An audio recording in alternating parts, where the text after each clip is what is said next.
Welcome back, everyone. Back Hello, to the folks. Moderately Idiotic Podcast. That's what we do. Back in full effect. My man John. My man Paul. Daredevil. Did you catch it? Well, yeah, I watched Tell it. me you caught up. I watched it this morning. Woo-wee. I was going to watch it last night, but Okay. it was like, I don't know, 8, 9 o'clock. Yeah. And I was like, I'm going to go watch. I'm going to go lay in bed and turn on like Star Wars lore. Sure. Right. And they have those 3-hour videos. And then I go to sleep. But No, I'm- I did catch it. The only one problem I had with it Okay. is that, man, they're fucking dragging out having anybody else show up. Yeah. Well, I heard a rumor Yeah. that the Well, especially now. I mean, spoiler alert. But Fisk is mad. Oh man, and that's what this is gonna really be about. Well, yeah, I mean, because This he's is going to really gonna be about unleash him the needing- anti-vigilante task force. It's gonna be about him needing Frank Castle. You know what I mean? It's gonna be about him needing. You think that Fisk is going to approach Castle to take... No. I think Daredevil's gonna need for sure. He's going to need everybody. He's gonna need Kristen. Yeah. Right? That's why this is coming down where it is, because he's going to need Jesse's girlfriend. Man. God dang. Minor complaints, because I'm like, all right, man, I see what you did. And I Googled it to see what the score was. But like, we haven't seen Wesley since like season 1, Netflix season 1. Well, yeah, it was one of those good... Well, And when he showed up, I was like, and I was hey. kind of peeved at first, but then once you realize all the episodes, it's like a cleanse the palate before the shit goes down. Mm-hmm. You know what I mean? And I was like, okay, I understand what this episode is, because they're flashing back Right. to when they first met and Wesley was still around and how they hired that weird creepy, deadly British dude. You know what I mean? Dude. And I have so And many I for thoughts sure on that. saw Tony Jr. was biting it. Oh, so did Tommy Jr. Yeah. Right? He was like, that's that. I mean, I'm not going to lie. I mean, the kid, he's all right. I don't know if he's as peppy. I don't know if... Right. No. You know what I mean? But you see a lot of... see a lot of him in... It's all Gandalf. Yeah. You see a lot of him in Junior. You know what I mean? It's all there for sure, Yeah. and especially that menacing height. The problem is they've cast him as kind of a complete bumbling fuck up. Because Big Tony, he was like 6'4", you know? Yeah. There's so many things that I feel like it'd be more interesting to see them craft him into like, hey, this is Kingpin 2 mentality, because he's this menacing figure. Well, they set it up But- as why, Fisk has been so kind of lenient. Yeah, with it. I know. And any other personnel would have been floating But- fucking outside of Red Hook. He knew he was like he knew he did something wrong, and even when he was like, hey, I don't know, but in your head you're like, you know what you did though, Yeah. because you know who did this, you know who's leaking it, Man, you know who's in the mask. Luke, I understand. You got you a fine piece of sexy Right, brown yeah, chocolate, kind of like Sure, rotating around, like you might get the smash. Right. I mean, who among us have not right, yeah. It's like I'm done almost way or right, cut corners because we thought we were on an expressway to Poontang? yeah, You know what I mean? right, yeah. And she totally, I mean, She's but- the most baity but- fish hook on the planet. but we agree that's her in the trunk, right? yeah, right, gotta be. Right? That's her in the trunk. I mean, It was kind of ambiguous. I it mean, was they really so didn't- ambiguous, but in my head I was like, oh, he got her. That's her. Yeah. I thought that's what it had to be. And because creepy British dude kind of likes little Tony. You know what I mean? That he's clearly. kind of like, Hot hey, dog. shovel or Right. saw. You But know what what I mean? was crazy is he was also like, as the kid's like, I don't know anything, and he's just staring at him. He's like, wait in the car, and you're all like, oh man, you really are gonna kill him. I thought the car was gonna blow up though. I thought he was gonna walk away and the car was gonna blow up, and that was gonna be. But the that big was gimmick. the thing, though, right? It was like he was worried about. Yeah, I mean, look, everything They about that really left it. suggested that he was going to get whacked. For You know sure. what I mean? And then when he gets out, he's like, you don't have to do this. I'll leave, Yeah. all the stuff. And then he was like, open the trunk, and then it's like, oh wait, there's a dead person. I'm But pretty sure it was her. But two, for I'm me, not 100% sure, but I'm 80% sure it was her. but for me, I'm like, they sure went a lot of places together. You know what I mean? They were sure being seen a lot. Mm-hmm. Because, you know, there was tons of people outside of that convenience store or hardware store wherever they stopped. You know what I mean? Yeah, yeah. So I'm like, man, he's not really covering his tracks. Right. And then I'm not saying I was figured it out, but I just like, I don't know if he's going to, by the time they drove out there, I didn't feel like he was going to get whacked. Yeah. But he fucking sure did. I did. Oh, yeah, really? Yeah, I was like, dude, he's going to, I said, it got down to when he was getting out of the car. You know, and I was like, dude, it wasn't until they were standing at the trunk. Yeah. So when he was getting out of the car, I was like, dude, this is the end of it. That upward angle from like on the ground looking up over the trunk. Yeah, yeah. But when they got to the trunk, I was all, oh, somebody's going to be in there. And I was like, oh, it's going to be BB. And he's going to be like, have to not emote. He's going to have to be like, oh, yeah, let's bury this crazy person, whoever this chick was. You know, that's been a trend in a lot of shows I've been watching. Like, you reach that mid-season, you know, episode. Yeah, yeah. And then they're like, oh, this person's dead. And this, you know, and like I said, we don't have confirmation. It kind of looked like her. It kind of looked like her. It could have been that. It could have been the Hispanic lady that works in the office too. Right. You know what I'm talking about? Yeah, yeah, yeah. Like I don't think she's deputy mayor, but whatever she is. Yeah, right. It could have been because it was really ambiguous. But in my head, I was like, oh, I saw long black hair. Right. I saw, you know, not honky skin. Not honky skin, but it wasn't quite BB dark. But then you're like, yeah, but she's in a plastic bag. I don't know. Yeah, and that opaque, dude. plastic wrap could throw off a, you know, proper. So I wonder, it would be better if it was that annoying, only because for their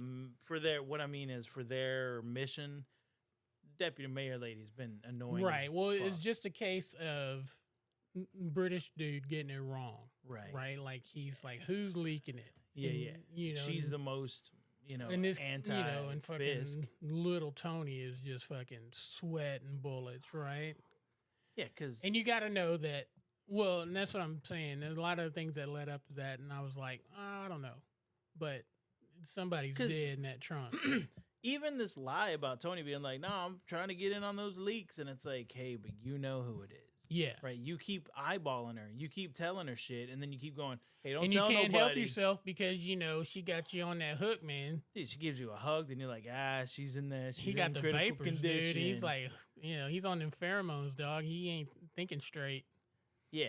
And then because we all see him as fucking Tony Soprano, we're all like waiting for him to like hurt her. Yeah. Right? Because he's standing there at the vending machine. I'm waiting for him to like punch it like Tony style and like it break. You have any idea what you're doing to me? I'm waiting for that moment. You have any idea what kind of danger you're putting me in yourself? Yeah. So there was all that. Christopher, I'm trying to fucking help you here. Meadow. The things that threw me though, I was like, this thing they have to do, man. I get that everybody but me. I'm not stupid. I get it. Everybody but me believes that, you know, what was it, 3 seasons of Netflix or 4? What'd it get? Of what, Daredevil? Yeah, was it 3 seasons? I think it was 4. I think it was only one that went more. I think all of them got 3, except for Iron Fist. Yeah, it got 2. Yeah, Daredevil had 4, I believe. Everybody else believes that Foggy was the heart and soul of the show, and that's the whole thing. Like, he's his moral, you know, fucking compass. Oh, yeah, especially how I'm the one who does it, right? Up. I'm like, you know, hey, man, you caused 80% of the problems that this guy has. Nobody wants to admit it because but it's like I don't know, man, we should do the right thing. It's like, okay. You know, like he caused a lot of grief in Murdoch's land. Oh, for sure. But it's like, yeah, but he's the heart. And I get it. That's everybody else's that's not me mentality. So for those people, right, that have fucking souls, it was like a great You and my moment. My brother don't give a fuck. Yeah, I was just like, he would be like, oh no, he's got to go. Yeah, he's got to go, dude. right? Yeah. Like, I always call him, my nickname for him is KGB because he's just like, hey, dude, knock him off. I'm really good at calling out who's gonna die. It used to piss Nicole off because we kind of made it a game for movies, but check it out right here. Right. I have two perfect examples, and they're both the same kind of movie. But look, I will never forget. And this was 1999, I'm guessing. But I'm in the theater, right? And fucking scene 4 of Fantastic Furious, right? It's like he walks into that office and he's like, "Oh wow, what man." movie was this? I'm sorry, Fast and Furious. Okay. 1999. I've never Fast and seen Furious. Fantastic Yeah, no. Furious. I don't know. I know, right? Is that a Tubi original? Oh, for sure, dude. Hector's still in it. Hey, there's one that's DMX. You seen it? It's like DMX and Hector, and it's called like Furious Racers or something like that. No. It's like, hey, dude. Anyway, so I just remember Paul Walker walking into that fucking mechanic shop, right? And he's all like, "Oh man, you're really smart." And he's like, "Yeah, I got that ADD shit." And I was like, "Oh, he's gonna die." And my girl at the time was like, "Why would you say it?" I was like, "Because he's fucking lovable." I'm like, He's this little quirky, scrawny kid. He's gonna die. Now, fast forward 20 goddamn years later, we're watching Need for Speed with Aaron Paul, right? Oh, and there's this squirrely little buddy who's all of a sudden really good. He's like, "Oh man, you put the power lifter on there, you're gonna get the fucking 200 pounds of torque." And it's like, oh, and I remember because it's Nicole and she's like, "What?" And I'm like, nothing. She's like, "What?" And I'm like, "He's gonna die." And she's like, "Why would you say that?" I was like, because he's quirky and lovable. Doomed. And then they get to the cars and he's like, "I want to race." And I was like, "Hey, guess who's gonna die in the race?" Showing of hands, right? And so like I remember thinking Foggy wasn't gonna make it. I don't know if I caught on that far, but when he was at the race wars or whatever, yeah. Oh, for like, sure. "Oh no, like, this is done." And I remember I was like, first episode, I was like, "Oh, cool. They'll kill Foggy in the first couple episodes, and that's going to be his mission." And they were like, "No, we're keeping him for 3." And I was like, 4 seasons. I was like, "Oh, we're still hanging on to this guy?" But you didn't have if it was flashbacks. You know what I mean? It's like Dude, main character is gone. They found a way, right? And they're like, "Hey, remember, here's Matt Murdock's conscience." And I'm like, "Can we find a better conscience?" If you look, like I said, like if you look at that episode, like a palate cleanser before we get to like the last 5 episodes, or I think there's 10, right? Mm-hmm. And you get to the last second half, it's gonna be because they did a good job of making it like keeping you involved because you want to see what's going on, and then they gave us a little bit of the swordsman and Jack Duquesne. I like that dude's character. I like that guy, actor, and the way he plays his character is great. He's like doesn't give a fuck. Yeah, he's like, what happens happens. You know what I mean? Yeah, I like that guy. So when they're like, "Oh, you're blah blah blah blah," and he goes, "Okay," and they're like, "We wanted more reaction out of you," and he was like, "Man, this has already been decided. I don't know why you're trying to sell me that I'm gonna get fucking railroaded. I know I'm getting railroaded. I know what's happening here. I can see the writing on the wall." Yeah. I am glad, right? Because I wanted her dead 5 years ago, right? Who's this? Oh, the wife. Okay. Look, and I also knew, I didn't think she was going to die, though, and I didn't really think she was actually going to die at the end. I knew something was up the second she was nice. Do you remember that? When she comes out of the coma and she was sweet? Exactly. Whenever she got on to Wilson about barking at that nurse about the pineapple juice. She's like, "What are you doing?" It's like, "Why are you scaring the bejesus out of that girl, Wilson? I mean, she's just trying to do her job." And I go, "Oh, she's defective." Yeah. I knew right then. And they made her nice. They made her sweet. And they made her funny and like soft. And I was like, "Oh, she's fucked up. He doesn't realize it yet." So who dies first next episode? The doctor? You think Fisk murders the doctor that did everything he could with one to of save those her? fucking crazy punches that he does? Yeah. Dude, that guy's head's getting smashed in by somebody. Either by a fist or a Cadillac Escalade door. God damn, you know what I mean? Yeah. That guy. Hey, dude, also though, it's a weird that they got him in there as this like whatever he is, like this secret, fucking British military operative guy, but it's also like, other than being creepy, right? He's just a normal guy. He's not Dwayne the Rock Johnson. He's not even Kingpin. It's like he's just a dude. Well, look at like how, I mean, it's almost like he's trying to do an impression of Wesley. Right. You know what I mean? Because Wesley always had like this calm, cool, creepy demeanor. Right. You know what I mean? Even up to when he, fucking Karen fucking popped his ass. And I'm like, man, you can't be Wesley. You know what I mean? Yeah. And I think he's trying to like mimic that role. And it's for like a Fisk. Bond too, like a It's like no. He's like, oh, you're a fucking Airfield 22 or whatever. You know, little Tony was telling him, and I'm like, all right. You know what I mean? Just be a mercenary. Right. Just you know what I mean? It's interesting. Right. But I was fascinated. And as soon as she was sweet, I was like, oh, this is going to go real south real quick. She's dying. And then when she was like, tell me a story, I was like, oh, this is cool. And in my head, I was like, oh, this is dementia. Yeah. He's not acknowledging it.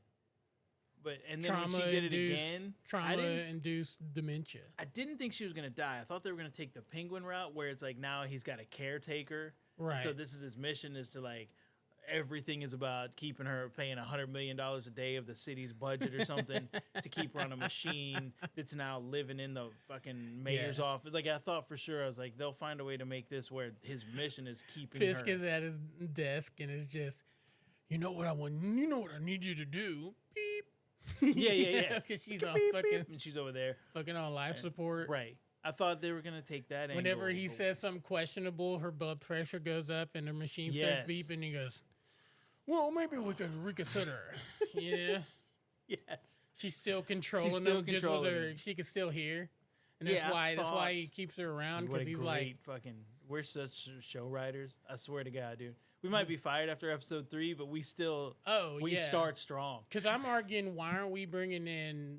How come we're not bringing in Jessica Jones and Danny Rand But like, but they're going to give us another Defenders moment. Well, at least but 3/5 or 4/5 or whatever. There's certain things that I don't understand, right? Once you have an in-universe situation, then it's like, okay, you've got this slick reporter who's all or like sorry, you have this underground reporter chick who's also trying to be legitimized, but also like fucking Kristen Ritter, Jessica Jones's best friend was just that. And it's like, you should have her now show up and be like, they meet. And now she's got a guide who can be like, hey, let me teach you how to really run this investigative journal world. And they could do the thing. And then also you could bring in like, the investigative skills of fucking Jessica Jones with that whole thing. And it's like, there's a lot of room what to I play would do here. To do something that would launch a private eye like Jessica Jones to follow me around. Right. Embezzlement, check. Oh, check. Whatever. Yeah, whatever. I mean, no violence. You know what I mean? And no murder. But I'm okay with some hustling. You know what I mean? Being like a grifter and taking a whole bunch of money and having her on my trail. Yeah. You know? I would be okay with that. Yeah. Getting tossed around by her. I'd be down. I get all it. right. Yeah, I get it. There's also these little things, right, that we run into, right? So Foggy has to show up to be his conscience every time he's trying to do something bad, right? Like every time Murdoch's about to be like, let me just murder you, he's got to have a flashback. In the past, it wasn't even a flashback. In the past, it was always just like, no, Foggy's now in your office, and he's like, we can't kill him. It's all, hey, Foggy, that's not who we are. It's all, thanks. No, it's dork, no. All right, it's who we are. And in this case, he's like in the hallway, fucking choking him, and then Foggy's like, we got to do the right thing. It's like Frank Castle's on one shoulder and Foggy's on the other for Daredevil. And Frank would just be like, hey, dude, this is Bullseye. He's a bad guy. Kill bad guys. That's what we do. We kill bad guys. We're the bad guys who kill bad guys. That's the deal. Yeah. We kill, we're not really good guys. They're not going to learn their lesson. But, right. And that's, hey, especially Bullseye. He's got this justice scale that he's living on that's just like, hey, man. And it's been perverted, too, since he got thrown off of that building. You know what I mean? Like, he got brain trauma that didn't take away the murder, but just kind of focused it on some other group of people to murder instead of just whoever Fisk pointed out. You know what I mean? Yeah. Yeah, it's interesting. So, like, but we run into this debacle in my world where I'm like, okay, man. But also, and I get the mentality. It's almost like James Bond. He hooks up with every girl he can. Right. But old Murdoch, it's like, hey, dude, you got the psychiatrist, you got Karen, you got She-Hulk, you got Jessica Jones, and it's like we can't just keep bringing chicks into this where you're like, oh, hey, that's my. You know what I mean? That's like, my boo thing. Oh, sorry. We used to. Oh, hey. Oh, how do you know her? It's like, well, that's my. Well, yeah. Karen is kind of his main squeeze now, though, right? 100%. But if Jessica Jones shows up, you telling me who you dipping? You know, it's like, that's tough, bro. What do you do then? You just go, hey. That's a quandary. You know? Well, hey, all right. I mean, I know who I'm picking. Right. All right. I know we'll get to that. But let's list candidates. Right. You got Karen Page. You know. Right. Slender, hot pale skin, redhead, right? You got Jessica Jones, brunette, dark hair, brunette, pale skin, right? You got Rosaria Dawson. Right. Oh, yeah. As the nurse. That's right. Yeah. Right? I love Rosaria. That they mentioned, like, I know a lady, right? When Bullseye was fucked 100%, up. dude. Yes. Yeah, and dude. So, fucking... then you got the lawyer. Right. I mean, make a choice, Matt. Make a choice. Yeah, dude. You don't even have to tell me. I already know who you're picking. It's Kristen Ritter all day. Oh, yeah. What, are you kidding me? Vampire? She's like a human vampire in the real world. I was almost perturbed that you were going to be like, I know who I'm. Well, everybody fucking knows who. Well, I mean. Yeah. Anybody who knows me knows. 7 people that listen to this podcast know that you're going with Ritter all day. That guy's going with the human vampire. The one that doesn't need any special effects. The button nose and the dark eyes and the long black hair and leather jacket. Right. Yeah. That drinks. That fucking just hammers back fists of because she can. Because she can. And she just wakes up. Yeah. Nah, she's the best. Yeah. Yeah. Everything. She's the best. Do you think they're gonna hit that trope whenever they introduce her? Like, hey, Karen. Me and Jessica, and Mrs. Jones had a thing going on. You know what I mean? No. I hope not. No, I don't even think they'll try it because, like, I don't think Karen knows how to play jealous as far as in this role, and I don't think Jessica will care. I think she for sure doesn't give a fuck. They'll have maybe a funny moment, and she might say something like, "Hey, you want to?" And he'll be like, she's like, all right, and she'll make a joke, but I don't think they'll address it even, to be honest. I think they'll try to keep it, but I do want, I want something cool. Like I want a justified reason for her to be there. If fuckface Miranda's coming back, and he's been in photos with JJ, right? Then, I mean, he's in it for sure. I mean. Giving away that Danny Rand is coming back is not really a big fucking everybody's taking a step back moment. You know what I mean? Yeah. It's not Hall H. Right. I wanna RDJ is Doom. Kind of like, what the fuck? Did they? Handsome Pants. Did they kill him in the Frank Castle Punisher show? Handsome. Jigsaw. Jigsaw. Yeah. No, I think he's technically T-Mobile is what I call him now. Have you seen? You know what I'm saying, right? I think I need to bring up. I saw that ad. We got to talk about ads later. Okay. I mean, but yeah, seeing him show up in the T. But hey, look, man, handsome hair. Jesus. Hey, look, those big carriers pay money. Yeah. You know what I mean? So it's like that's why we have get Verizon, that bag. Yeah, where Billy Bob just plays Billy Bob. They're making so much fucking money with Ozempic. They got old Justin Long doing Ozempic commercials now, and Dominique Wilkins. Yeah, it's like, they got so much cash to throw around now to keep people juicing up. I mean, I get it. I use it. It's helped me. I like the fact some people use it for the wrong reason, but I mean, they're still paying. I like the fact that 2 years ago, Verizon might have used Billy Bob, but probably not. But if they do, he just would have been a guy. No. But in this case, they were like, hey, how about we put you in West Texas in this commercial? And then it's like, what do I do? It's like, you're going to wear a shirt, right? And then you're going to walk out in the fields of West Texas. Yeah, he dwarfed it. Oh, okay. He dwarfed it. He dwarfed it right off set. Just you know what I mean? Right off. Like, Are you telling me to? Hey guys, I'm gonna go take a piss and shoot this T-Mobile commercial real quick. I'll see you guys in about 45. About 45. Okay, I'll meet you up there. That'll give enough time for Allie to do sit-ups and squats, so we could see how fucking jacked she is. Christ. Yeah. It's a whole. But there's things. You imagine. I know we're diving off tangent. That's what we do. But you imagine if you were like fucking 12, and you're like, hey, and you're like, say they don't have a son, right? It's all daughter. Yeah, right. But no, wait. Landman, you mean? Yeah. Yeah, no, Cooper. Oh shit, he was with that hot Latina, right? See, I haven't watched season 2 yet, right? But she's fine. Have you not watched the other season? No, I haven't watched season 2. You gotta watch it. The hot Latina is the best part of the show. But you imagine being his friend, and he's like, "Hey man, you want to come over and spend the night?" And you're like, "Okay." And you get over there, and Allie fucking Lauder is the his sister mom. rolls up in underwear, and then Allie Lauder's the mom. You're just 13 in a lion's den, bro. Yeah, and Dad's got to go to hot work. Teenage booty shorts sister. Hell, I got to get out there. And super toned MILF. Yeah, Allie Lauder. Crazy. Come on. Yeah, that's illogical. Yeah, the Lord's testing you. You know what I mean? That's one of those tests that they talk about in the Bible. Yeah, you know what I mean? It's like, how do I not walk around this house for 12 hours without just a constant erection? Oh, for sure. Because we got two dimes just floating around and God knows what. 100%. Oh, where's your mom and sister? Oh, they're in bikinis, tanning by the pool. Yeah, you want to go swimming, Cooper? Yeah, hey.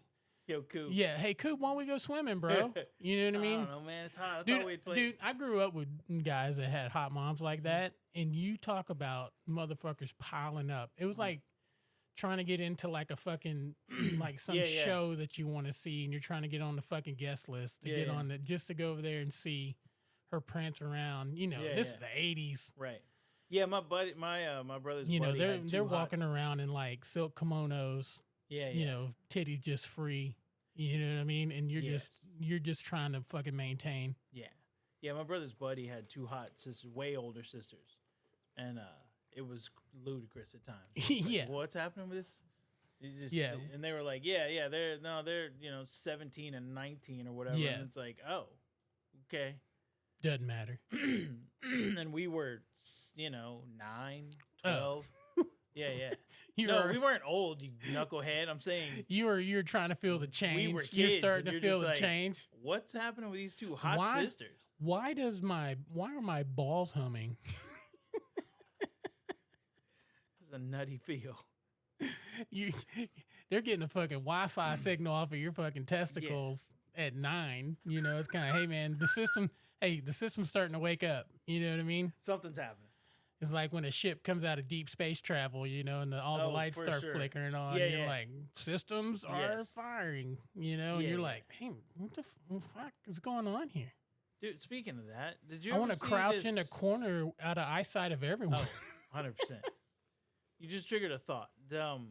Super random. Did you ever see John Cho's Cowboy Bebop live action Netflix show? No. I mean, you aware of it? Yeah, I'm aware of it. I just haven't never gotten around to actually watching it. It's one of those things where the only reason it really got canceled is because it was super expensive. You know, it's one of those 80 million episode thing, and Netflix was like, hey, look, it's kind of a niche thing with this live action anime. Yeah, man, you really got to have a strong base to spend that kind of money or be Zack Snyder. And they were real, and they were, but I mean, it did phenomenal. I mean, it nailed it visually, but the reason I ask is because they take that without being, because I guess maybe because it's not him, so they're not doing it in a pretentious way, but they also fly in those weathered, tattered, kind of like industrial-esque ships. Oh, yeah. Where just that kind of shit happens, and I love it. Because that kind of thing will happen where they like land on a planet and there's smoke coming out of something and they got to kick it to get it started and the lights come on and flicker when they come out of hyperspeed and stuff. That's your balls and you're like, firing. Yeah, dude. Yeah. That's that mentality. Yeah, dude. I would argue that if I had a friend that mom was Allie Lauder Right. now. You know, because that's what, you know, MILF wasn't a thing when we were young. No, we didn't know what to You call. know what I mean, they were we just knew. older women. Yeah, you know what I mean. Stacey's they weren't mom. Remember that yeah, song? I mean that song. Yeah, you know what I mean. I say that we were already in our like 30s when that fucking song came out or whatever, but it's still. Well, no, man, we'd have been mid-20s. I think we were sure. mid-20s, but yes, when I heard it, I was like, oh, I get this. Yeah. Who'd they use? They used Kathy Ireland, or no, it was no. They used not Kathy Ireland. Who was the other one? Oh man, I can't believe because they used Rachel? was it Rachel or Rachel something? she was a Raquel? Big. It wasn't Raquel Welch. She was hot, but it was I thought it was Rachel something. I can't. Yeah, but she was a big like supermodel in the 80s and 90s. Because that was that same summer that old Lit made a video and they used Pam Anderson. Oh, who was still freshly off of being hot. She wasn't like unhot. She was still ridiculous hot. Look. She only lost it recently. Nobody, and I would even argue that, you know, I get it. There's some kind of natural, you know, you want some kind of natural beauty shit, but like I'm sure if Pamela turned it up, she could still bring it back. If she would just turn it up, yes, because this whole natural beauty thing she's fucking doing, taking or doing whatever, God knows what. That's a weird combo, right? Who? Hey, there's your bingo anything card. Should ever happen to you, you could call me. I've learned many skills over. I mean. Tommy Lee, her and Qui-Gon, Kid Rock, and then Qui-Gon. You know what I mean? It's like Qui-Gon. Whoa, what? Qui-Gon was for sure a left turn. Yeah. Of all the guys that you thought that she would have been hooking up with. Sophisticated British. It's like, you sure not white trash rocker? Or, you know, you said Tommy Lee, you know. Kid Rock. Got a huge hammer, drummer for Motley Crue. You got Kid Rock. Who knows? Unchained. Right? And then you got Qui-Gon. Hello, Pam. You know what I mean? It's I will be your master. You will be my pet. Wow, that's more Bane. Yeah, I'm kind of dipping into Bane. Over my bed. Over. It's out of hand though. It's a weird turn. It's a weird fucking turn. It's a hey, look, nobody can say they saw that one coming. No, because you see the ones that make sense, right? All these like all the actresses that we grew up on that were hot, they all end up with like these like a chic. Or a prince from Hey man, that was the move. Then you got to think about the time frame. Like Salma, Salma ends up with like a rich Saudi prince. You know what I mean? It's like okay. Oh no, it wasn't a Saudi prince, but he was like a heir to like fucking one of the big that's what I'm saying. like cosmetic fucking families. You know what I mean? And she's like, hey, and she made the move. She got knocked up. Right. I mean, that's the bag, right? And I'm not hating on her. Right. No. It's just there was a move to this, like, let's fight it. Hey, look, she could be in any movie these days. Hey, still tits everything out, she wants to do. Still getting money, right? Nobody's saying that she can't get a role. But getting an international billionaire became like the way to go. And it was like, oh, well, I thought you were with rock stars. It's like, yeah, you mean idiots? Or fucking billionaire. See, man, you know, when people talk about having like a lot of money, right? And they think about, oh man, I can get a Ferrari, or I have like this crazy house. Right. It's like, hey, why don't you get into a relationship with Salma Hayek and understand that there's going to be a moment where you're on your fucking mega yacht, and guess who's just walking around with tits out? Right. Salma Hayek. Right. That would be my sole motivation to make anywhere near that kind of money. You know what I mean? Yeah. I'm not thinking about, oh, hey, man, I can get this limited edition Rolex. I'm like, hey, dude, you want toys? Right. Oh, fucking, what's the lady, what's the redhead from Mad Men? Hendricks or Christina Hendricks? Right. It's like, how can I date her to a point to where I'm on a ship and she's just walking around with them heavies just knocking around? Yeah. Yeah. Well, at least that's where my priority lies. I mean, you may be like, hey, I got this 1958 Les Paul Sunburst. Right. Yeah, and half of me, right? and you're getting text from me showing you like Salma's tits on the bow of my boat. Yeah, I know you're. And you're like, Jesus fucking Christ. You know what I mean? Yeah. I always look at it too like this, and the wife is always, it's driven her crazy, but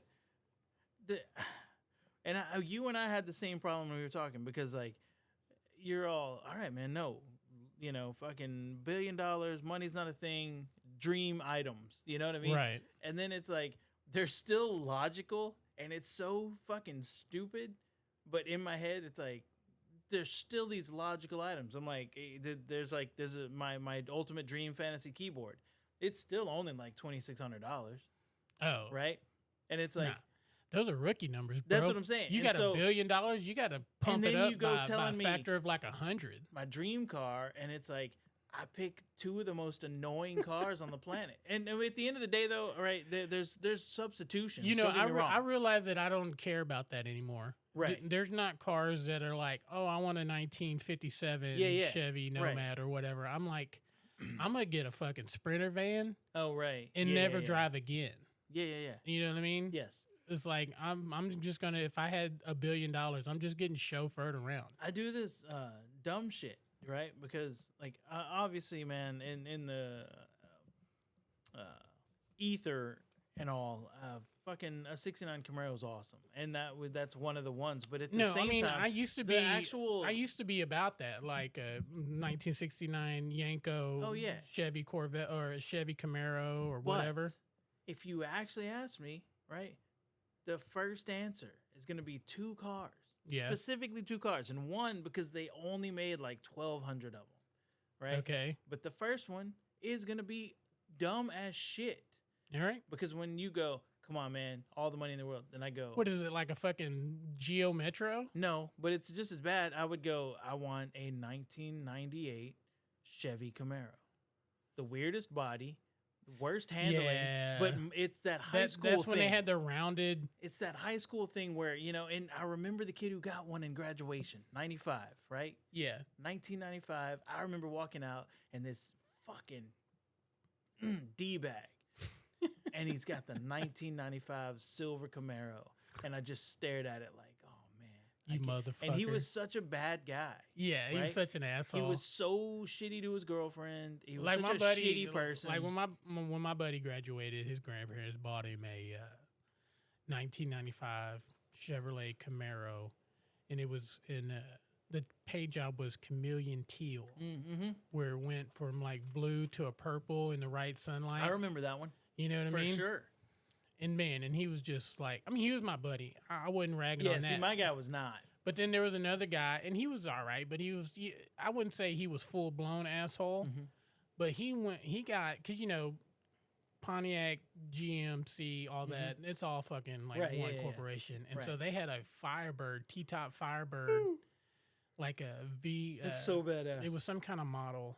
It was like one of these like high performance models, T-top, tan leather interior, chameleon teal paint job. Man, that's what I'm saying. Aluminum mag wheels. Yeah, dude, they did that thing in the 90s where the interior didn't match the rest of the car at all. No. I love that. Because, see, the first car I buy is a 1996 Chevrolet Impala SS Signature Series. See, my second car is that. And I'll wait till I find, like, a pristine, like, if the money wasn't an object, I'm trying to find that unicorn. Right. Like, low mileage, owned by some grandma. You know what I mean? That she kept in her garage for 20 years. 100%. Black Prowler. Shit, 30 years at this point. Black Prowler is my ultimate dream car. Right now, purple is the second dream on that one, but black, because they only made like they made like several thousand purple, but they only made like 1,000 or 1,200. So you want either Prowler. A 98 Chevrolet Camaro when they went to those rounded, that long nose, where it rounded, looks like two pairs of testicles on the front end of the Camaro. You know what it looks like? What? There was a TV show. I'm sorry, not a TV show. There was a movie of the week special in like 1992. Okay. And in 1992, they tried to do a backdoor pilot that failed. I think it aired on like USA Network. And it was called Knight Rider 2000. Oh, I remember that. But they didn't it was a big red.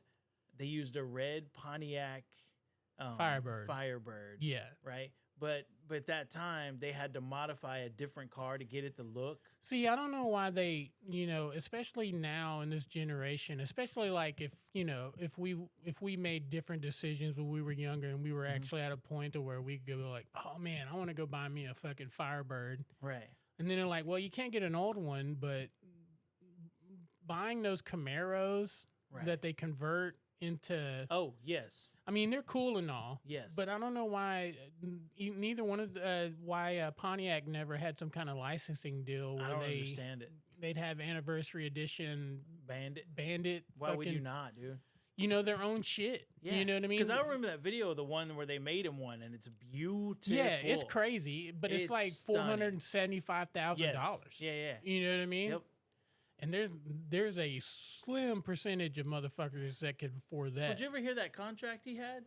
That Reynolds? With the band? Yeah. No. Did we ever talk about that? No. Okay, when he signed on, he took like a less pay. Right. But the rule was that he gets a new Bandit car every year for the rest of his life. Damn. And so he signed that deal. Who's paying that? The studio or the manufacturer? I can't remember which, but I think it was a manufacturer. But what happened was he got the first one, got the second one, got the third one, and then the fourth year comes, and he's like, "Hey, something's up." He went down to the dealer. He's like, "Hey, something's going on." They're like, "Yeah, we got new management. No, we're not doing that." And he was like, "What are you talking about?"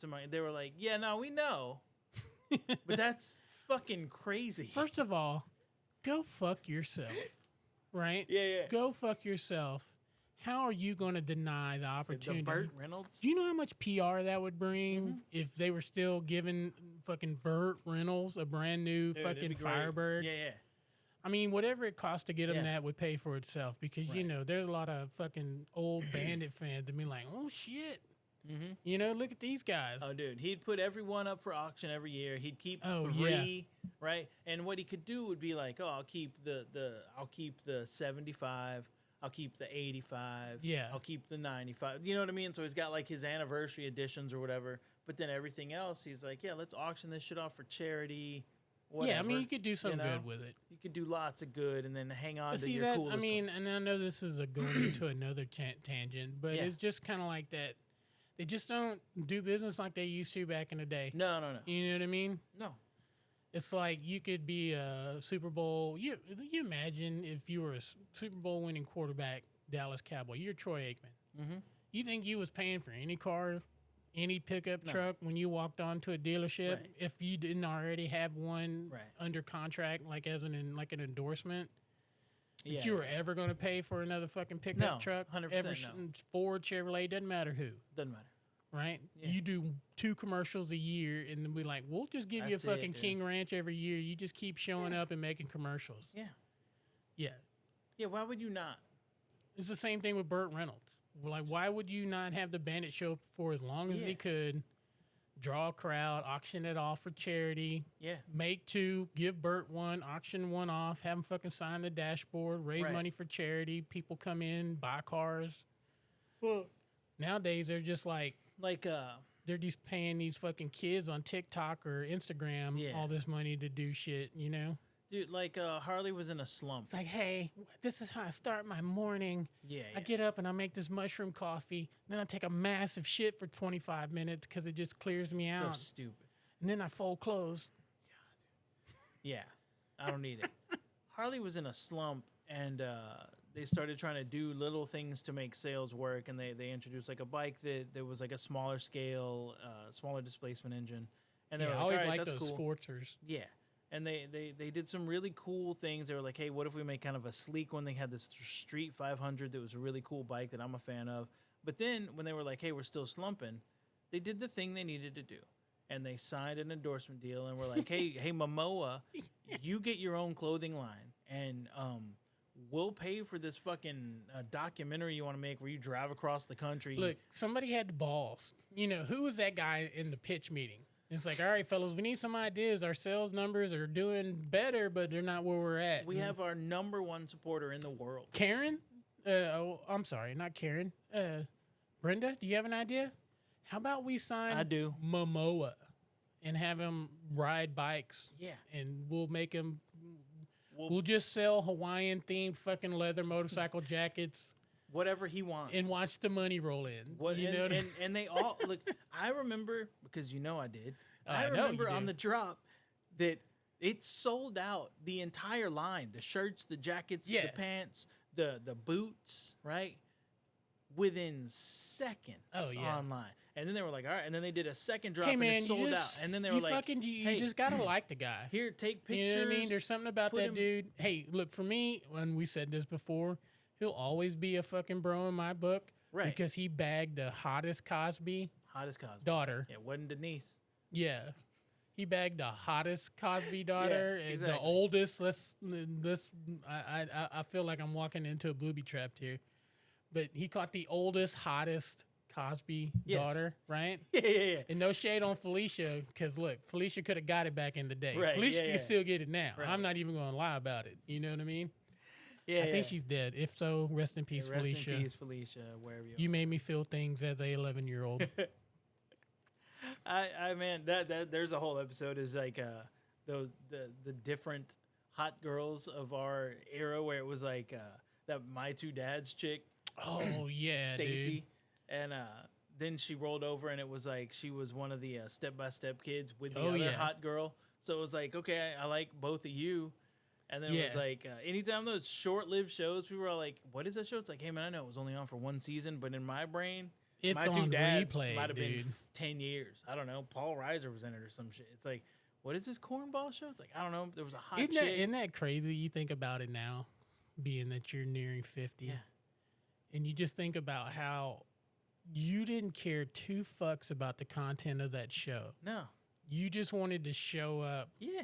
It's like, oh shit, this is gonna be a summer episode. Yeah. She's exactly. gonna be Here by comes the Leah pool. Remini. Yeah, you know what I mean. Here comes Saved by the Bell, Leah Remini. You know what? I'd have sold drugs to get a membership to that country club just to get a hold of young Leah Remini. Everybody would, dude. It was the craziest thing. And by the way, that was when we all. I might have even fucking snuffed out old fucking Zach, dude. Dude, that's what I'm saying. It made us really hate Zach for a while. He would have fucking washed up on the fucking beach the next morning just to get him out of the way. You're just like, these are Zach's options, or Kapowski and Leah. It's like, what's happening here? This guy just. I mean, if I'm being honest, young, what was her name? Not Remini. What was the other one? Kapowski. Yeah. Young Kapowski. She was beautiful. Yeah. But man. Leah won all day long. And then they gave her like a show on, I don't know, CW the or thing WB. is now that both of them are kind of of like the same age. They're like late 40s. Still hot. MILFs.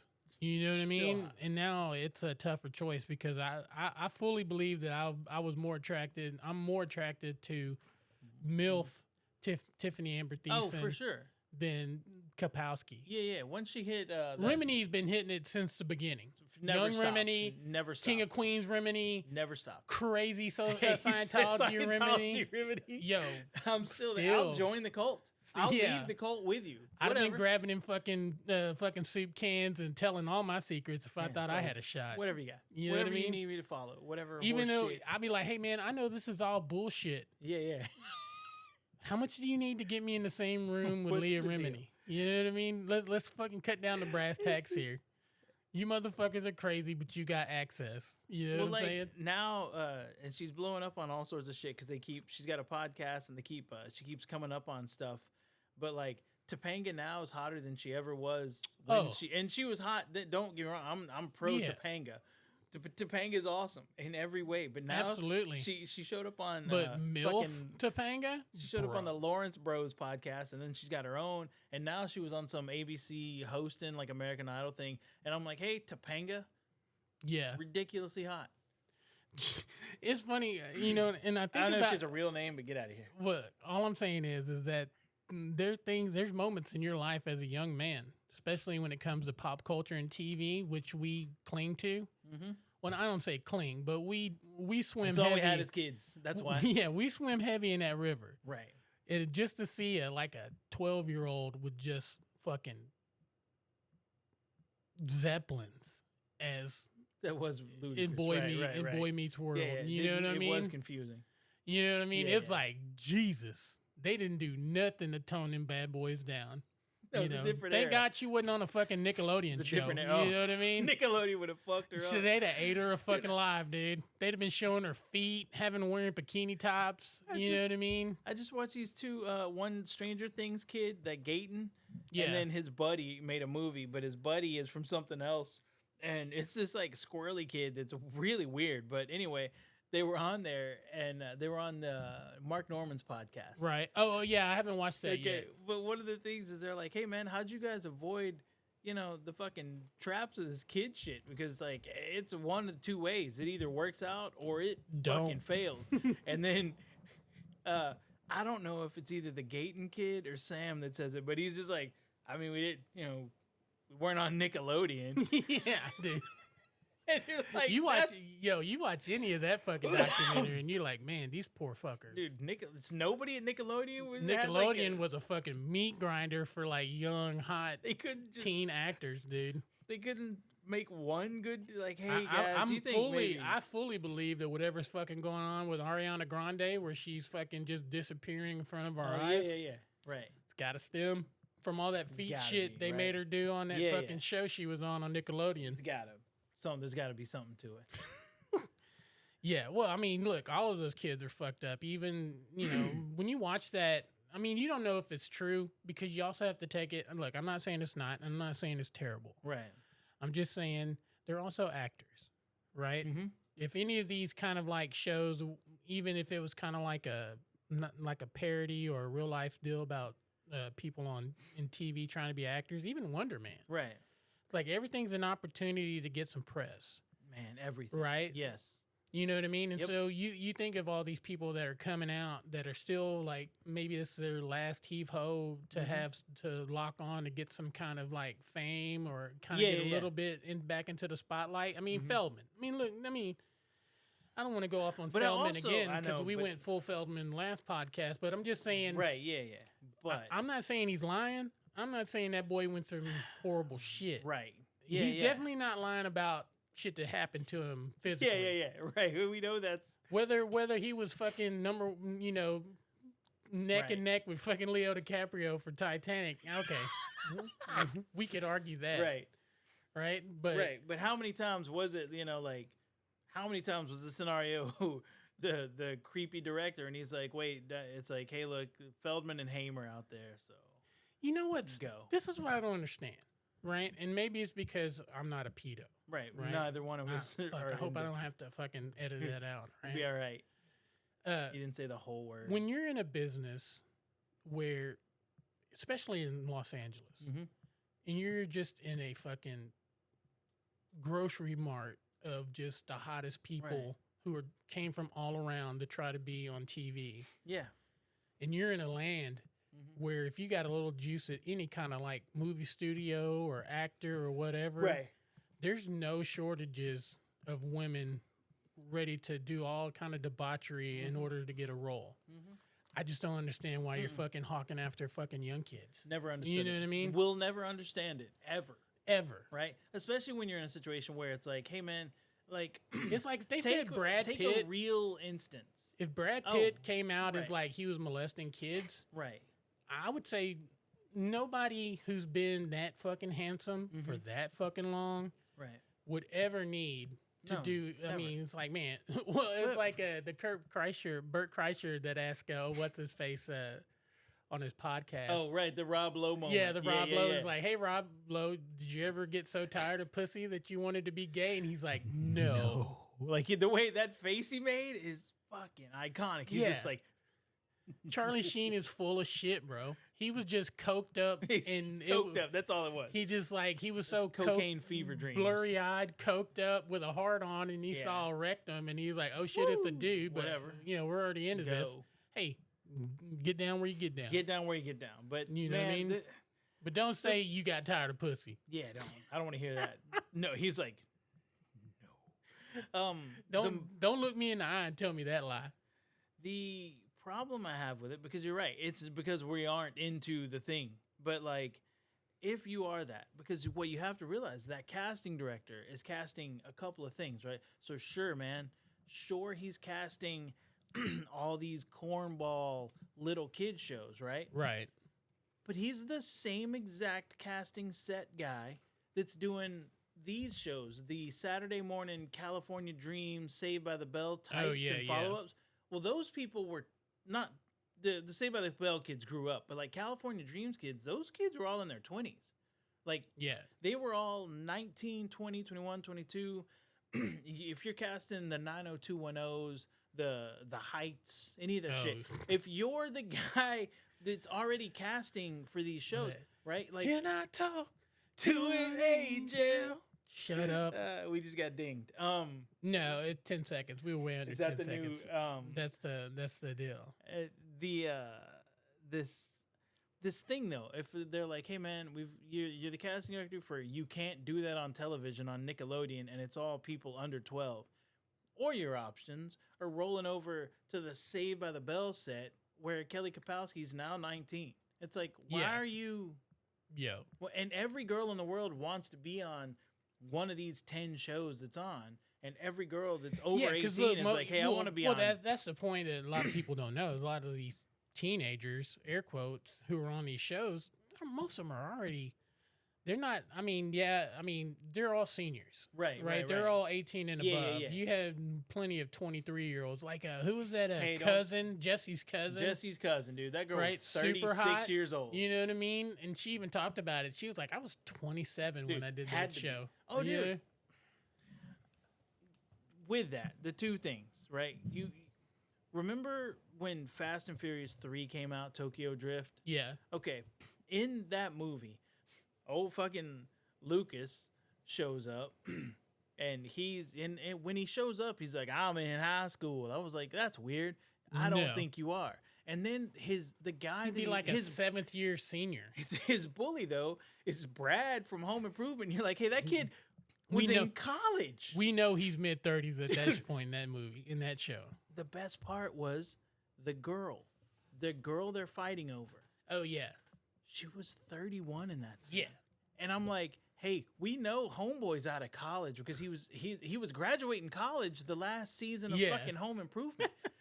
And Farm Boy, dude, you've been 25 for 5 years. Like, nobody's buying this. I do like Lucas Black. One of my favorite. I love him too. My favorite movies was that one he did with Susan Sarandon. Sure, it's a great movie. The Client. Yes.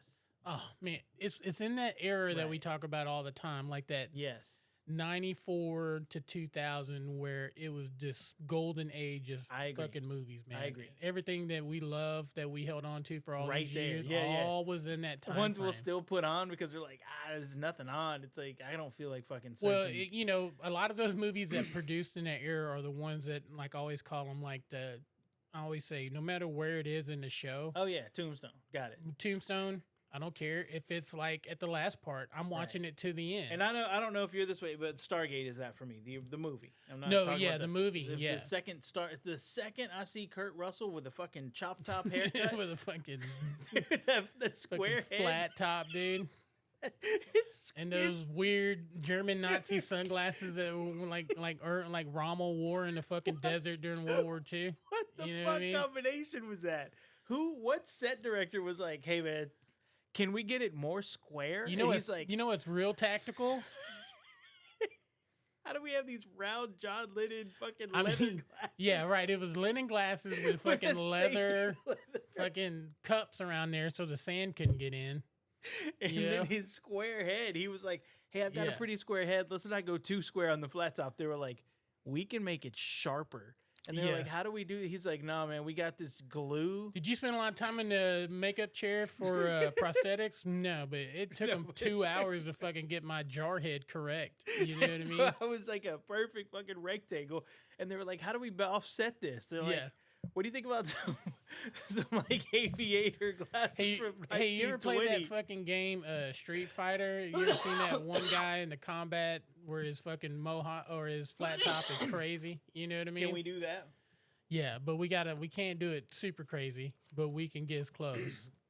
And but he needs some sunglasses. Then let's go search some Nazi archives and look for some fashion tips for the eyewear. You know what I mean? Let's get some good old Nazi sunglasses. And Hugo Boss made all their suits. Yeah. For those that don't know that. Mercedes made all their cars. Hugo made all their fucking suits. One of the slickest fashion companies around for menswear makes all of their gear. So when people are like, "Oh man, it's like they look dope," you'd be lying if you said they didn't. Right. But it's like that's where that sunglass had to come from, where they were like, "Hey, we got these," and like even the soldiers in Nazi Germany. Do you have anything more avant-garde? And the soldiers as far were as like what we need, I don't know, man. There's got to be a special pair of sunglasses to deal with that fucking flat top, dude. You couldn't just slap a pair of fucking Oakleys on them and send them through the space. Even those gate. soldiers back in 1940 had to be like, "Hey man, I know these are like cool, but like I don't think they're the right thing." And they're like, "Okay, just put them aside. We'll try these other normal things for safety." And they went with a big goggle. But somewhere there was a stockpile of like 100,000 of those, and Hugo Boss found them and was like, "Man, maybe we should." And then Stargate was like, "Well, they probably that's the one." The Nazis were like, "Hey, we need to make enough of these to outfit the entire German army." And then somewhere down the line, they were like, "Man, they kind of look fucked up." So Hugo was just stuck with 100,000 sunglasses. Find me some fucking actor to slap these on, you know what I mean? Stargate was like, "Wait, what is this?" And they're like, "Look, they're kind of like a linen frame. We got them for cheap, man. Hey, don't worry about it. You break them, you break them. We got fucking 10,000 pair in the fucking trailer. You're good." They're like, "Well, they are round, and it'll offset the square head by all the." Yeah, you'd think they would, but see, that's Hollywood though. It's like, hey, how can we contrast this, fucking blockhead? Dude, I'm telling you. Trigger happy nuke weapon firing jarhead who doesn't give a fuck because his son died, wife left him. Let's put him in some Nazi sunglasses and give him a flat top. Let's see what happens. And just the whole movie we're trying to convince him not to turn everything into kitty litter. Right. You know what I mean? Yeah. Okay. Hey man, just real quick on the cast, I noticed we had 8 guys signed up to be soldiers. We needed 9. Do we have anybody under contract? Man, this is gonna sound real weird. French Stewart's out there. I'm sorry. Okay, is he here for auditioning? And they're like, "No." Is he playing? Did he go up from Amon Ra or whatever the fuck his name was? Did he audition for James Spader's nerd part? Yeah. No, man. No. Spader's killing that. We're in studio super happy with Spader being the smart, kind of handsome dude. Do we owe him a movie? Yeah. Well, if you look at Stargate and you put it in the same lens of like Schwarzenegger and his fucking commandos in the jungle, right? In Predator, right? Jesse Ventura, right? In goddamn Duke, it was his last name. I can't remember what his first name was, right? And then you had that psychotic Indian dude who was apparently psychotic in real life, right? Like they were legit worried about him on fucking set. And then it's like, and you look at what like real commandos were at the time. Right. These guys were nothing. You know what I mean? And plus, you wouldn't have some just super jacked, "I'm American," you know what I mean? It's like nobody's believing that shit unless unless he was a fucking, he came over with Operation Paperclip after World War II. You know what I mean? He was like, "We're just taking fucking Germans. This dude's jacked. We're gonna put him in the army." They made Van Damme American soldier in a Street Fighter movie. Oh yeah, it's like, "I'm for the Marines." It's all, hey, that's not how we sound. Right? And even in what was that movie he did with Lundgren where they're super soldiers? Yeah, Universal Soldiers. Yeah, Universal Soldiers, and he still had a heavy French accent. Dude, Lundgren's got his weird accent. Fucking Homeboy's got his. If he dies, he dies. Hey man, these two guys are American soldiers. Are you sure? They're like, no. It's like, no. Do you mean Nazi subjects? We got fucking French Foreign Legion and a fucking Russian KGB. These guys are American. No. You know what I mean? No. He just played look, he's Norwegian, so he's already going to have a fucking accent. Dude. I guess it was easier to do Russian than versus trying to eke out an American accent. They're like, "Hey man, he's 7'1". What are you talking about?" The biggest Norwegian we've ever seen as an actor. Yeah, no, they're American super soldiers. It's like, but they're not. But they're not going to talk much, so we won't know anything, right? We'll overdub them, I promise. Yeah. And then back to that, though. We got Mark Hamill lined up. He's going to voice one of them. It's going to be good. there's just a fucking built like a good American soldier, Kurt Russell, right? And then his Legion. Love Soldier, bro. Oh, that's a great one. But I'm just saying, and then Flat Top Kirk was at his peak. French Stewart, right? Yeah. It's like, hey, what? It's like, yeah, man, look, we canceled Third Rock, and he's got fucking 6 more weeks on the contract. We either got to put him in something or we cut him a check for nothing. And they're like, I don't know, man. I guess just, how about, hey, can he be the asshole? And he's like, yeah, of course I can be an asshole. Yeah. And they're like, cool, but can you put like a muscle suit on him? They're like, no, we don't have the budget. We spent all the budget on this fucking pyramid. Yeah. And we spent 2/3 on this goddamn headsets, helmets, that those fucking the CG for this warp tour, the warp drive that we got to blast up. They're like, how much does that cost? They're like $10 million a fucking all the money, second. All the money. And they're like, all right, but they're like, hey, French, we don't even need you to work out, bro. We just need you to show up and memorize lines. He's like, all right. Okay. It's fucking cornball, if the check clears. I do hate when they do shit like that because it's like, that's that disbelief where I lose it. It's like, you had me. Well, right? It's like, hey, man, we need comic relief, but we don't have any money. Dude, when the general shows up and he's got this mustache and he's just got the angry head, you're like, that guy's a general. Yeah. Everything about that guy is the general. But a there's no special forces unit alive that has French Stewart operating in it. You know what I mean? He's not in the field. No. He might be support. He might be the man in the chair. That new Remy Malek movie where, like, everybody else is a super like badass, but he's like the fucking IT guy for the CIA. Isn't that some animated shit or whatever? No. It's like Lawrence Fishburne.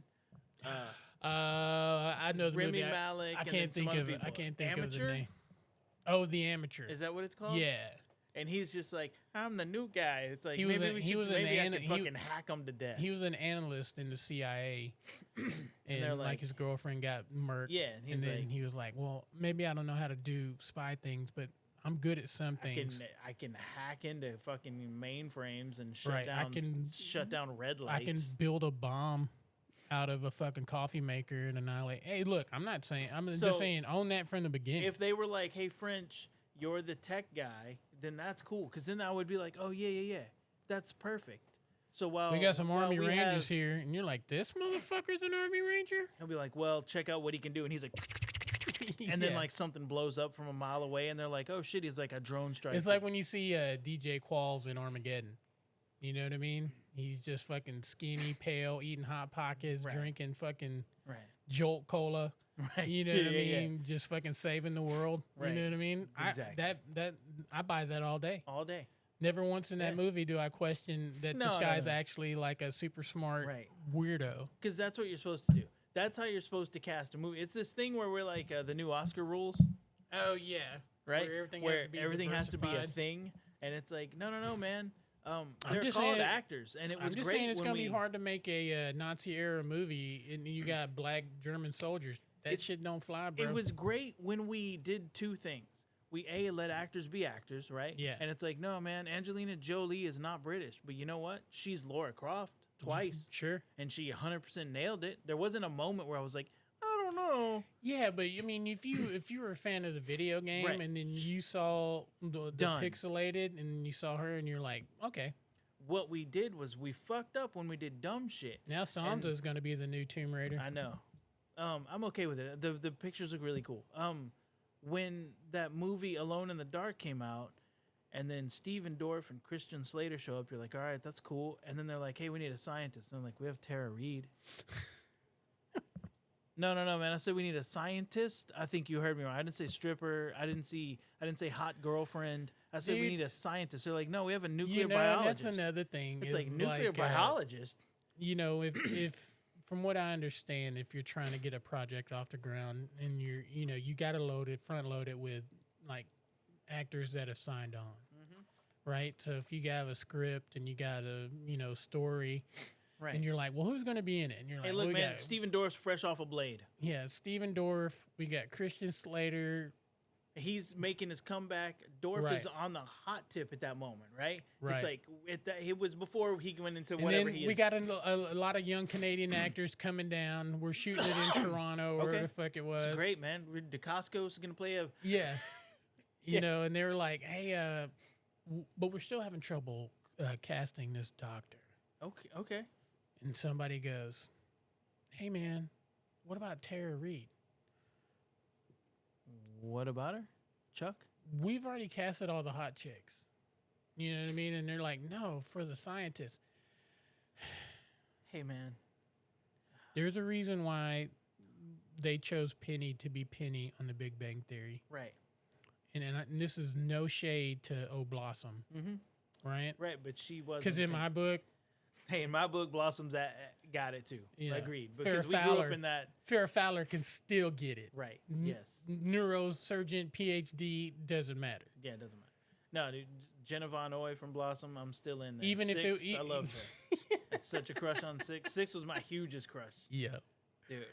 Yeah. It was pre-Topanga. Six was my girl. She wore the dumb hat. Yeah. Anyway, go on. Oh, and then but Penny was cast as Penny, 100%. Right. They were like, hey, we need a dumb blonde who's hot enough. Right. Right? Not like, oh my God, Sydney Sweeney, but like, damn, hot neighbor. Well, they needed hot and scrappy. And that's right? What they got. And they got a hottest blonde that came out of fucking Kentucky or Kansas or wherever the fuck she was from. You know what I mean? Yeah. They came to L.A. See, and that really, that brings us around to my point earlier. If you got Kaylee Kukoc just walking the street in L.A., why are you even fucking with young girls? I mean, you got 100 wannabe actresses willing to do all kind of crazy shit to get on a movie. You got the broken brain. Yeah, you know for sure. You got it's got to be a malfunction. Well, hey, you need to be more sensitive because they're maps. What? They're you got to be sensitive to their problem, man. They're maps. They're minor attracted. Hey, man, I'm not for domestic terrorism, but I would ignite an entire nuclear bomb at one of their meetings.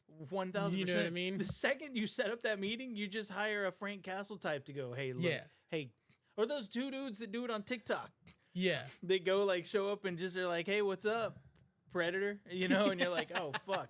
It's like they're not not the real deal. It's for like that Chris scene Hansen, in Save It Private Ryan where they find those Germans inside that bunker and the dude just pokes the front end of that flamethrower in there and just fucking burns them alive. Yeah, dude. You just and they're like, no, shoot them. Save your bullets. You find a scorned dad and go, hey, check it. There's this map meeting. Gary? Oh, map meeting? Is it dudes who are into like circling the globe? You ever seen that? These guys have a podcast. It's called Unsubscribed. It's a lot of the gun YouTubers kind of doing a... Okay. And one of the guy, Brendan Herrera, he actually just became like a, not a senator, but a state representative. Nice. But they always held this one guy. His name was Gary. Can't remember his last name. But you know the footage. The guy's being handcuffed, walking through a hallway, and guy's at a phone. Yes. And just smokes that dude. Yep. And you hear the guy, why, Gary? Why? Yeah. Everybody knows why. Everybody knows why. Hey, dude, Cain Velasquez. You know why? Did like 2 years after just beating a man to death. Shouldn't even have had to do that. I think the whole world agreed. The only person who didn't was that stupid judge. Nobody cared. Not one person. It's like, most violent, deadliest man. One of the most violent, deadliest dudes in fucking UFC history and fighting alone. Killed a man for messing with his daughter. Yeah, that's what you get. Yeah, you die viciously by getting pummeled by that dude. You deserve no. I mean, it's like, hey man, his daughter, and what kind of psycho is like? Nah, hey, I know the girl. It's like, look, that's the thing, man. In that case, and I'm not saying this right, and that guy deserved to die, but I'm just saying, obviously, in that situation, he had a mental malfunction for sure. Because there's nobody on this planet trying to justify, he'll never know. Oh, dude. But what if he does? What if he does? And then next thing you know, you have a fury rage Cain Velasquez crushing your skull and you don't understand. You're like, oh, what's going on? It's like, what's going on? Yeah, you imagine the fear in that guy that ran down his fucking spine when he was face to face with fucking Cain Velasquez, knowing what he had done. And he's a real killer in that regard. And we have another idiot fucking with a TV killer who's like, hey man, I know it's just pretend, but Jack Reacher's one of the biggest men on the planet. Oh. And you're going to go push him off a motorcycle? And everybody was like, well, he did it in front of his kids. You know, it's like, yeah. So his kids now go, oh, cool, dad sticks up for himself. Got it. He turns to his children and go, kids, you know why I had to beat the shit out of that crazy motherfucker back there? He pushed me off a motorcycle. Could have killed me. Well, he pushed you, Dad, and he almost made you wreck. Yeah. Okay, as long as you're on the same page. Yeah. Hey, who wants ice cream? And he endangered not just me, but he put me in a situation where you could have been fatherless, or you guys could have got hurt. And they go, yeah, no, hey, Dad, we got it. Hey, look, man, I don't know what, and see, what's crazy, and I haven't seen anything about it. Right? When it first happened, it popped up. Yeah. And then, like, everybody was like, look at this dumbass. It wasn't like, Reacher losing. It was like, hey, man. Alan Richards losing his shit. They were like, yo, this dumbass got out in front of a 6'4", 270-pound, just juiced to the gills. All of them. I don't give a fuck what magazine he's on. And I'm not even hating on him about it. I'm just saying, let's be real here. That dude is fucking juiced to the max. Yeah. Okay? You don't keep that kind of mass. I mean, look, maybe I'm not fucking. Maybe not anymore. Right. But all of the strong men, all of them, they're lying if they didn't have enhancers. Because there's no way that you go from like especially the fucking dude who played the Mountain. Oh, yeah. He was like a 6'8", like 190-pound basketball player. Yeah. Next thing you know, he's like 6'9", 400 pounds. You don't get there by just fucking eating your Wheaties. No. You know what I mean? And lifting weights. You got to have help. I mean, he was naturally tall. He had a big frame. Yeah, genetics play a part. Right. But you're also juicing. It's like, yeah, genetics do play some parts. You're juicing that fucking Mountain Dew fucking extreme blast, bro, to get that big. Genetics have you at Van Wilder Ryan Reynolds. Sure. Help has you at Blade 3 Ryan Reynolds. Blade Trinity Ryan Reynolds is a different story. They aren't the same thing. Because, like, Van Wilder Ryan Reynolds, like, yeah, that guy's cool. He's in good shape. Hey, he's in good shape for like a college that guy's football the salesman player. of the year at the fucking, fucking Audi dealership on I-10. Yeah, you know what I mean? It's a handsome guy. The guy works out. Yeah. He's nailed all the chicks inside the office, but he sells a fucking ton of cars. Right. You know what I mean? The owner's living vicariously through it. For sure. Yes. They're high-fiving. Yeah. The super juiced Blade Trinity Ryan Reynolds. It's chained up. And oily and sitting glistening. in that fucking. And it's like there's 18 abs. There's things growing off of his obliques. You don't get fucking juiced up. They don't juice you up like that for you to wear a fucking shirt all the time. No. You know what I mean? Shirts off, buddy. Hey, look. Yeah. Alan Richardson is not fucking working out 4 times a day, eating 7,000 calories a day to wear a fucking jacket. Right. At some point, that shirt is coming off. Yeah, it's got to. You know what I mean? Well, that's like everything, and this goes for the original. Because they just wanted a tall, thick dude. They could have got anybody. Could have got anybody. Right, but they wanted jacked. But it goes for the same, and I get that he's a short person, but I'm not fucking with that. That's not the point. Oh, you talking about Cruz when they talking shit about the first Reacher? But the whole thing with him though, wait, I remember I love his Reachers, the first one especially, but like. Yeah. For no reason. Second one was all right. Let's acknowledge, like, that's what I love about Tom Cruise. For fucking no reason, he's like, God damn it, his shirt's got to come off. And you're like, that's weird. And then he's jacked. And you're like, yeah. Oh, yeah, I see and what's he's happening also here. 57 years old when he makes that movie. And that's what's so cool about it is, like, you start to understand the Tom Cruise thing where it's like, hey, man, I don't care what anybody says. By the way, I'm 50 and look like a fucking Ziploc bag full of fucking melted ice cream. Fucking Cruz is, he's on a different level. Right. And he's not juicing because he's never gotten like super jacked. Oh, right. Yeah. He's just, everything's toned, everything's tight. He's just muscled up everywhere. Tapping into that inner fucking space alien and just making him fucking jacked up. Everybody was mad. Like, I like musicals, obviously. That's a given. But when he showed up in Rock of Ages, I was like, everybody was worried. They're like, what's he going to play, a rock star? It's like, turns out he has a 7-octave range for singing because of course he does. Yeah. Right? But they didn't know it when they cast him. They were like, hey, we'll pipe you in. And he's like, no, I can sing. And look, I've gone on a lot of podcasts and expressed my admiration for Tom Cruise. Sure. Right? Yeah. Say what you want. The whole jumping on the couch on Oprah. Yeah, it was nutty. We all thought we were nutty. there. He was dating, talking about. Hey, there you go. Talk about turn of the fucking millennia hot chicks. I liked her more than the other girls that were on that show, who were for sure. And then and then always, it's funny. And anytime I have R.I.P. Dawson. Yeah, R.I.P. Sorry. No, it's fine. When they bring her up, and I go, hey man, have you ever seen The Gift? Right. With Kate Blanchett. Do you want to know what them titties look like? That's the whole look. Because that's how you find out. I'm gonna say this. John Wick is a fucking abusive redneck in that movie. Right. For the earth, certain people are pretty. Okay, for the earth, right? Because I'm not a jerk. But then you go, and also, hey, a person could be talented. Sure. But when you're making two of the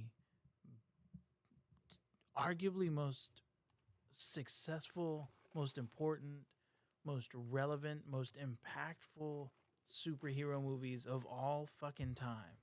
And your first one, you've got Katie Holmes, and then you lose her, and you go, oh, "That's cool." Hey, Maggie, we got to replace Maggie Gyllenhaal, right? You go, "Hey, man, we need to replace her with," and then you go, "Okay, let's go through the treasure trove of late '90s hot actresses." You know who doesn't show up on that list? Maggie Gyllenhaal. That's right. Hey, look, is she talented? Yes. If you've seen Secretary? One of my favorite movies of all times. There's no question that she has a fucking sexual allure. Agreed. One of my favorite fucking Katie erotic, Holmes playing the fucking what's her face in the Nolan. No, Batman. she's not. And that's my point. I love The Secretary. It came out way before 50 Shades, and it was more. It was a way better film. Spader is was that a David Lynch movie? I don't know, but it sure felt like it sure did. It certainly sure did. It's uncomfortable as fuck. Yeah, in every way, shape, or form. That movie is so awesome, and Spader is the perfect piece of shit. Right? He's been playing a piece of shit since 1984. Yeah, like that's what he can do, and you're like, this is so. And she does have all the sex appeal. Right? Sure. And a friend of mine explained this to me a long time ago. I said something about somebody being hot, and she goes, "She's not hot, she's sexy." And I was like, "What?" It was an actress.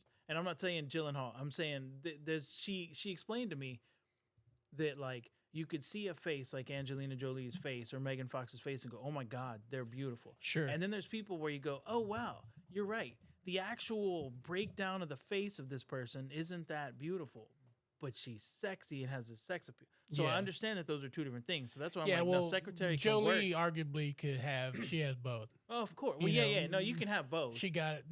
For sure. That genetic makeup between fucking John Voight and her mom was just crazy. She wasn't saying that they couldn't be both. Her brother just looks like Angelina Jolie with a crew cut. 100%. Yeah, I've seen them both lately, and you're like, what's going on? She won because she got the tits. You know what I mean? Yeah. But she was talking about, I think it was ScarJo, and she was like showing ScarJo's face as just a plainness, and you're like, oh, you're right. She's not actually drop dead facially gorgeous in that way, but she's got so much else going on that you're like, oh, I didn't notice it. It's the same reason why I love Florence Pugh. You know what I mean? 1,000%. It's the same reason why I think right now, because my wife loves Florence Pugh. I just watched this show I've been watching this show on Netflix. It was one of those British crime shows. This one was pretty good, but she was in it, and she was a cam girl. Okay. Oh, yeah, it's awesome. Enough said, right? Hey, did you watch that one with the Punisher on Netflix? Him and her, his and her, something like that? Who? Rick and Florence? No, it's Is that what you know, Rick? It's Bernthal and somebody else, but I can't remember. It's one of the blackstresses. I think. But I'm trying to remember if it's where they're cops. Yeah, right? It's so good, dude. Yeah, I've started it. I don't know finish why. It though. I'm telling you, my ADD, my adult ADD, got me flipping around. It's the last 2 episodes. That's the deal. Oh yeah, it's the last 2 episodes. the slow burn. The show's fine. I lost interest, and then the last 2 episodes had me so sucked in, and I was like, "Oh, this is fucking." See, and that's as we get ready to close this out. Yeah. That's what I'm hoping that like fucking Disney with Daredevil. Or really, really kind of put, stretching this out because we know something fucking crazy is about to happen. And, Disney loves their fucking, they want to map out and they want to chop it up into mini episodes that they can because they want people to fucking pay that obnoxious price now. I think that's why Wonder Man worked because they didn't try any horse shit. They were so determined to be like, let's just make this thing and see what happens because it was a gamble. It was such a gamble. And they didn't fucking, There was no dilly-dally. No. But I think they knew on that one, hey, if we dilly-dally, we are fucked. Oh, yeah. And I think on Daredevil, they're like, hey, people love this show. Because nobody fucking heard of Wonder Man before. We'll watch a dumb shit episode where Foggy goes to court because we so badly need the rest of it to be good. Yeah. They're like, hey, so we can actually burn an episode. I hope this is kind of like a rope-a-dope. Like they're going to get us all invested and then, man, they got to give us something. They got to bring it next episode. Do we know how many they're getting? Is it 8 or 10? I think it's 10 episodes. I mean, I don't know for sure. But I'd like to be like the last, say it's episode 10, right? Right. And then like Jessica Jones shows up in the room and he's like, what are you doing here? And then like Fisk walks in and then they go to fight, right? And then like right when their punches like land on each other's face, it just cuts to black and then we got to wait another season. That would be. Well, that's totally in the realm for fucking Disney and Marvel to do that shit. I know, you know what I mean? I really don't want it. Just right? Kill Fisk. And see what they'll do the next episode is it'll be a ground shot looking up. It'll say they're like in a high rise. Yeah. Right. And then when they're, it's kind of like why they lost out on a comedic gold when they didn't have She-Hulk when Meg Thee Stallion was on there. And they didn't have She-Hulk start making it clap and it creates a force and it busts all the windows out in her office. Would have been funny. I'm just saying. Given how, kind of owning, especially when that show was made, meta. Kind of like doing stuff. But yeah, then it's going to shoot up and then you're going to see the concussion blow all the glass out of the window, right? It's going to be like a bomb went off in there because two of them like hit each other, right? Right. And they're both altered. You know what they need? Yeah. This is what they need. Okay, right now at the law firm, we have the black girl, right? Yeah. Okay, Matt Murdock's MIA for as far as she knows, right? Yeah. So she's having to handle all the caseload herself, right? She's got a big office, a staff of people. Yeah. Hey, she needs some help, though. Uh-oh. You know who she could get? Who? She-Hulk. Because she was a lawyer in the show, and Daredevil was on that show. So what we do is we bring in She-Hulk as a serious... No, hear me out. Look, I understand you have an idea. And I understand that you probably in your mind figured out all the angles. But I can tell you, it don't matter how good the script is. No, guys, look. Marvel is not re-fucking visiting. What was that girl's name? Tatiana? What's her real name in real life? Tatiana Maslany. Okay, so we call her up. We go, hey, I know you're not working, right? Because nobody's cast you in anything since you failed miserably at She-Hulk. Check it. Look, what do you think? If they wanted to reintroduce her and play the, you're the lawyer that sneaks in that nobody's expecting, huh? Well, she would definitely be the lawyer that wouldn't be afraid of reprisal. You know what I mean? Because they would already know. And look, if they're in the universe and she shows up and they're like, "Yeah, I retained a new attorney," and she comes up. But you know what? What are they gonna do? Hey, she doesn't come in as herself. This is the best part. Oh, have her come in. See, this is where you always go off the fucking rails, dude. You always go off. Do you always go off the rails, sir? Do you have representation? And the door opens, and it's our normal black girl, right? I don't know her name, but she comes walking in, and they're like, "I bought an old college buddy." Yeah. They went to college together, and she said, "No, I did a case. You know what? My friend did a case just like this. She did her thesis on it, right? This is the reason I passed the bar." I'm like, what are you talking about? She's like, she's an old friend of mine. We had a falling out, but she's the only one who can do this. And instead of Tatiana, right? Oh boy. It's just She-Hulk, but she's like slams her head into the door. See, this is where see, this is not going to help. Look, because I believe that as terrible as that show was, and hey, she's a great actress because I've kind of been dipping in and out of Black Mirror. Oh yeah. You know what I mean? Right. And I do like her. Super hot. I like her a lot. Yeah. And again, it was that era. It's kind of like this fucking abomination that's playing on your TV right now, The Acolyte. Oh, is that when it played? Yeah. That's funny. Fucking Disney just getting crazy. They're like, hey, want to see this shit? It's like I was watching Star Wars. My point is, character's fine. Mm-hmm. They're in Star Wars. People are gonna watch. Right. Right. All you have to do is execute and give us a good story. Right. Right. Yeah. It's the same thing with Marvel. Right. It's not as diehard as been. Other than like since the cinematic universe. Right. But fucking 75 is when the first Star Wars came out. So you got 50-year-old guys like me that are diehard into the lore. Yes. Right. Yeah. It's been there. So you give it right. You give us a show. The characters don't care. Don't care who's in love with who, or who prefers what. Don't give two fucks. Right.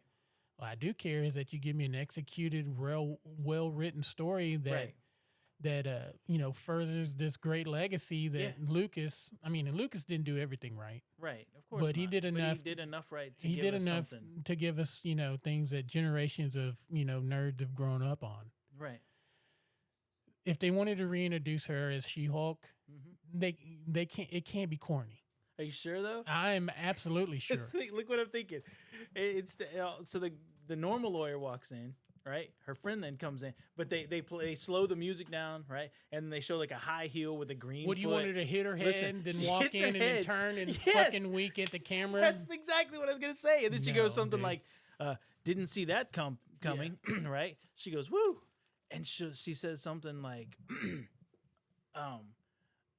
who is this? She's like, oh, she's my assistant, or she's gonna back me up, in this. She's gonna be my second chair. They go, hey, does she even have an active license? And then she turns to the camera. She goes, it was canceled. Huh? No. Huh? No. Right? And then they're like, wah, wah, right? They play a little like you can't. and then look, they have if they want any chance to salvage that character and bring her back into anything else. No, you did not. You signed her death warrant. They're gonna bury that. Fox, you got it right. They're gonna bury that character so far under fucking Disneyland. That's what I said. That character's gonna get buried with Hoffa. I'm just glad you read my mind because that's under. It. Bang your head. I knew where you. The roof. Right? I knew where you were fucking going, dude. It breaks it. It's like. You always have a good idea, and then right at the end, dude, you just like because what you should do is bring her in as a dark, aggressive 616. No. This is how we, you pitched that idea, right, and then I turn to Kevin Feige and go, "Don't do any of that." Yeah, but we owe her a movie. So what do we do, buddy? Do you have any ideas, Paul? But, hey, look, but if you want anybody to fucking show up, you can't get more of that fucking show that we got. And then Feige looks at you and goes, well, wait, what ideas do you have? Because we do owe her something, and it'd be kind of cool to find a way. It's like, look, if you don't want to do this, have I ever told you about my Wong and Shang-Chi buddy comedy in Hong Kong? Hong Kong? You know what I mean? It's like, you need to fill some gaps, dude. You got to put out some movies, and this is like, just imagine Wong and Shang-Chi and Aquafina. Oh, dude. And then fucking you can even fucking bring Wonder Man and fucking what's-his-face in there. Oh, for sure. Hey, they get a parking ticket in Wong's flying car thing, right? And now they go to court. But guess who their lawyer is? Well, they already did that. They already had fucking Wong and She-Hulk. See what I'm saying, though? That's why he's like, oh, fuck. And they're like, what do we do? He's like, well, I got to get out of this parking ticket. I don't have money. I don't know. Wait a minute. I do know. I know a lawyer. And then she shows up. Look, I can understand a little comedic. How about that? But you can't just have her coming in like full green. I want her coming back in Daredevil though, because you've got it's so grounded, it's so gritty. Daredevil, fucking castle, fucking Bullseye, some sort of PTSD psychopath, And then She-Hulk, tall Shrek comes in. No, dude. No, bro. Yeah, they dude. could bring her back, but it'd have to be super. It'd have to be Marvel, a reboot. You're welcome. Even though it's only been like 3 years since the show, they'd have to reboot her. They couldn't just bring her in and like maintain that same character. Right. They'd have to do something. You're welcome, Marvel. No, it like they did with fucking Ghost Rider.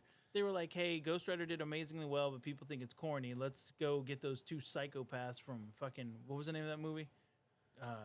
Was it Crash? No, what? They made the fucking wild movies with Jason Statham. Where he had to like jab his heart full of adrenaline. And one of those U-Ball or type dudes. You know what I mean? Whoever did those movies and they got him to do the Ghost Rider sequel, and it was insane. You were like, "What the fuck's happening here?" Yeah, it was. Like the shots were crazy. It was totally it was different. Cocaine was it all was over a stark the set. contrast of what kind of direction they had for the first movie. Yeah. It was a completely different feel. So like you take that angle and you go like, hey, She-Go. I always mention back to where you get the first blade. Crank. And then Crank, right? Sorry. Well, the first blade and then you get Guillermo's blade. Right. Two different worlds. Totally two different worlds. Because one's in my world where everybody's pretty. Right. Fucking everybody's pretty. Everybody's got sunglasses. We got cool hair. There's braids on fucking... They're like, hey, man, we got this... Donald Logue is dope. He's not...